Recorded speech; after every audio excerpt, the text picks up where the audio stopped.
오늘 본문은 사도행전 9장이죠. 이제 앞부분에 나오는 이 바울 사도의 회심에 대한 내용입니다.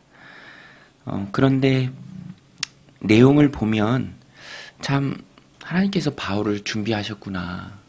하나님께서 이방인들을 구원하기 위해서 딱 맞게 바울을 준비하셨고 또 바울을 쓰시는구나. 그것을 알 수 있습니다. 14절에도 보면 바울을 다시 눈뜨게 하는 아나니아가 고백하죠. 그가 또 이르되 우리 조상들의 하나님이 너를 택하여 너로 하여금 자기 뜻을 알게 하시며 그 의인을 보게 하시고 그 입에서 나오는 음성을 듣게 하셨으니 하나님께서 너를 택하신 것이다. 아나니아가 확신 가운데 말합니다. 또 나중에 이 바울이 예루살렘에 들어갔을 때 바울은 기본적으로 이방인을 향한 그릇으로 선택된 자이기에 유대인들에게 있어서는 1차적으로 예루살렘에서 환영을 받지 못합니다. 그런데 하나님께서 환상 중에 말씀하세요. 18절에 보면 봄에 주께서 내게 말씀하시되 속히 예루살렘에서 나가라. 그들은 내가 내게 대하여 증언하는 말을 듣지 아니하리라 하시거늘. 그때 바울이 고백합니다. 내가 그들이 나에게 있어서 그런 반응을 보일 수밖에 없을 정도로 내가 이전에 주를 알기 전에 살던 내 삶이 엉망이었습니다. 스데반을 죽이는 일에 내가 찬성했고 돌 던지는 자들의 옷도 지켰고 그런데 그들이 당연히 나에게 그렇게 행동하지 않겠습니까? 근데 이것 또한 하나님의 준비하심이죠. 바울이 복음에 빚진 마음을 갖도록 그런 마음이 있잖아요.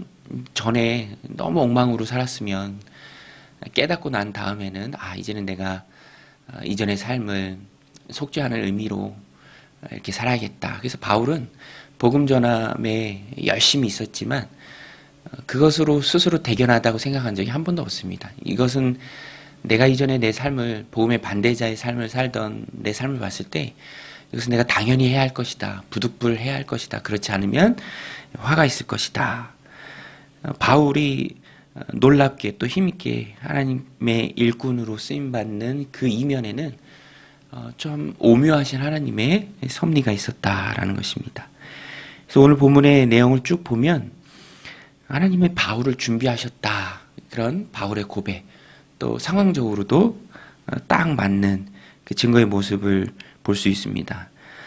눈이 멀었을 때 또 믿음의 뜨거운 칭찬 듣는 아나니아를 하나님 준비시키고 또 붙여주십니다. 12절에도 보면 율법에 따라 경건한 사람으로 거기 사는 모든 유대인들에게 칭찬을 듣는 아나니아라 하는 자가 처음에 내용을 보면 알죠. 아나니아가 거부했지만 이 역시 하나님이 준비시켜서 아나니아를 불러주십니다. 또 21절에도 우리 잠깐 살펴본 것처럼 하나님께서 주권적으로 말씀해 주십니다. 바울에게 21절에 보면 나더러 또 이르시되 내가 떠나가라 내가 너를 멀리 이방인에게로 보내리라 하셨느니라. 바울을 주권적으로 이방인의 사도로 부르신 주님. 또 뒷부분에 가서 보면은 당신은 인권이라는 게 없잖아요. 되게 웃겨요. 고소하던 자들이 바울을 치고 때리고 그럼 바울이 피해자인데 무엇 때문에 그러는지 먼저 공격한 사람들을 붙잡아서 물어야 하는데 그들은 다수고 또 바울은 혼자니까 천부장도 명령하기를 바울을 군대 영내로 데리고 들어가서 채찍질하고 신문하라. 뭐 때문에 그런지 피해자를 신문하라고 합니다. 24절에 천부장이 바울을 영내로 데려가라 명하고 그들이 무슨 일로 그에 대하여 떠드는지 알고자 하여 채찍질하며 신문하라 한대. 지금 같으면 상상할 수도 없는 그런 일들이 있죠. 그런데 로마인이라면 얘기가 달라집니다. 로마인은 재판 없이 신문할 수 없고요. 또 죄를 정하지 않고 채찍질 할 수도 없습니다. 당시의 채찍은 굉장히 무서운 거잖아요. 바울이 말합니다. 25절에 가죽줄로 바울을 매니 바울이 곁에 서 있는 백부장들이 이르되 너희가 로마 시민된 자를 죄도 정하지 않고 채찍질할 수 있느냐 하니 분명 명백한 범법 행위죠. 바울의 이 말 때문에 놀랍니다.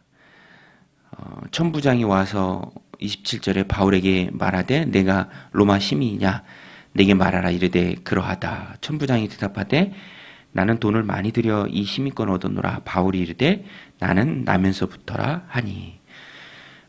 전후 맥락은 알 수 없지만 아마 바울의 아버지가 로마인이었거나 혹은 뭐 그 이후에 어떤 연유에 의해서 어머니는 유대인이었지만 바울은 로마 시민권을 나면서부터 가지고 있었습니다. 이것이 복음 전할 때 굉장히 큰 도움이 됩니다. 나중에는 이 로마 시민이라는 것 때문에 보호를 받으면서 물론 미결수의 신분이긴 하지만 로마까지 가죠. 이런 것을 보면 하나님께서 참 바울을 주권적 섭리 가운데 준비시키셨다. 그리고 유용하게 하나님이 복음의 도구로 바울을 쓰신다. 이제 부의 심리학이라는 그런 책에 보면은 기회와 리스크가 한 뿌리에서 나왔다. 그 책에서는 신앙적인 책이 나니까 운이라고 얘기해요. 운, 행운. 행운과 위기는 같이 있다. 근데 실제로 막 부자가 된 사람들 보면 그 책에서 얘기하죠. 행운이다. 왜냐하면 시대를 잘 타고났고 그 당시에 꼭 필요한 뭐 컴퓨터가 곁에 있었고 뭐 좋은 학교를 나왔고 많은 사람들이 있었지만 그 중에 한 명. 근데 우리는 믿는 자이기 때문에 다르게 표현하죠. 하나님의 섭리다라는 것입니다. 하나님이 쓰시기 위해서 하나님이 준비하신 것이죠. 세상에 우연은 없죠. 다 하나님의 섭리다.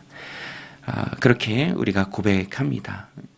바울을 선택하신 하나님께서 또 우리를 선택하시고 섭리 가운데 우리를 불러주시고 또 준비시켜서 하나님의 일꾼으로 쓰십니다. 그래서 우리가 하나님의 섭리를 인정하며 살아갈 때 오늘 본문에 보면 바울의 좋은 모습이 나옵니다. 첫 번째는 과거는 중요하지 않다라는 거예요. 과거는 중요하지 않다. 19절에 바울이 고백을 합니다.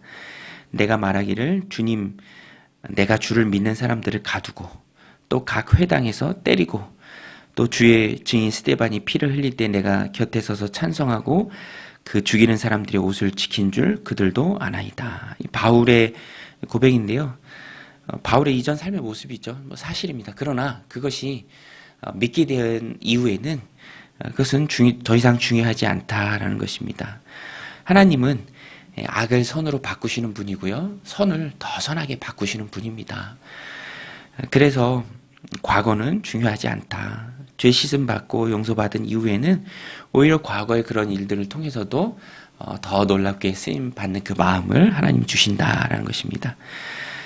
다 하나님의 섭리입니다. 과거의 모습, 과거에 연약했던 모습은 중요하지 않습니다. 오히려 하나님이 그것까지도 다 받으시고 놀랍게 쓰세요.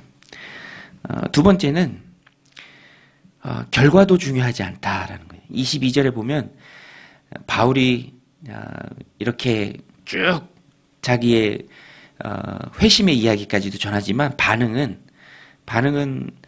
믿지 않는 거예요. 22절에 보면 이 말하는 것까지 그들이 듣다가 소리질러 이르되 이러한 자는 세상에서 없애버리자 살려둘 자가 아니라 하여 떠들며 옷을 벗어 던지고 티끌을 공중에 날리니. 이게 반응이었습니다. 이게 결과였죠. 바울은 선택받은 자였고 택함받은 그릇이었고 또 열심이었고 그래서 이제 자신의 변론 기회도 복음 전하는 기회로 썼지만 반응은 이것이었습니다. 모든 사람이 다 순종하고 복종하는 것은 아닙니다. 다 열심을 가지고 전한다 해도 다 되는 것은 아니다라는 것을 우리가 늘 기억해야 합니다. 결과는 다양하죠. 그래서 초점은 결과에 초점을 맞추면 안 되고요. 신실함에 초점을 맞춰야 합니다. 내가 하나님 앞에 신실하다면 하나님은 그 신실함을 보시고 보상해 주십니다. 그리고 결과 상관없이 신실함을 나가고자 할 때 우리가 힘써야 할 것은 하나님을 의지하는 것이죠. 그래서 늘 기도에 우리의 초점이 가 있어야 합니다. 바울이 빌립보에서 복음 전에도 열심히 했지만 그가 받았던 것은 억울하게 누명 쓰고 채찍질 맞고 감옥에 갇히는 거였지만 거기서도 기도하고 그 감옥에서 찬양했을 때 하나님께서 그것을 놀랍게 바꿔 주십니다. 여러분, 오늘 우리는 하나님의 선택받은 그릇인 줄로 믿습니다. 과거는 중요하지 않고요. 오늘 우리의 하나님 앞에 살아가는 복음의 도구로 쓰임받는 삶이 중요하고, 그렇다 할지라도 돌아오는 반응이 항상 좋은 것은 아닙니다. 그러나 우리가 하나님을 더 의지하고 기도의 자리로 나아갈 때 그 기도의 힘으로 세상의 반응과는 상관없이 승리하는 삶을 살게 될 줄로 믿습니다. 오늘도 이 말씀 마음에 새기고 기도로 또 하나님 의지하는 마음으로 돌아오는 반응과 상관없이 현실의 장벽을 이겨나가는 믿음으로 승리하는 복된 오늘 하루가 되시기를 주님의 이름으로 간절히 축원드립니다. 우리 같이 말씀 붙들고 또 기도하며 나아가겠습니다.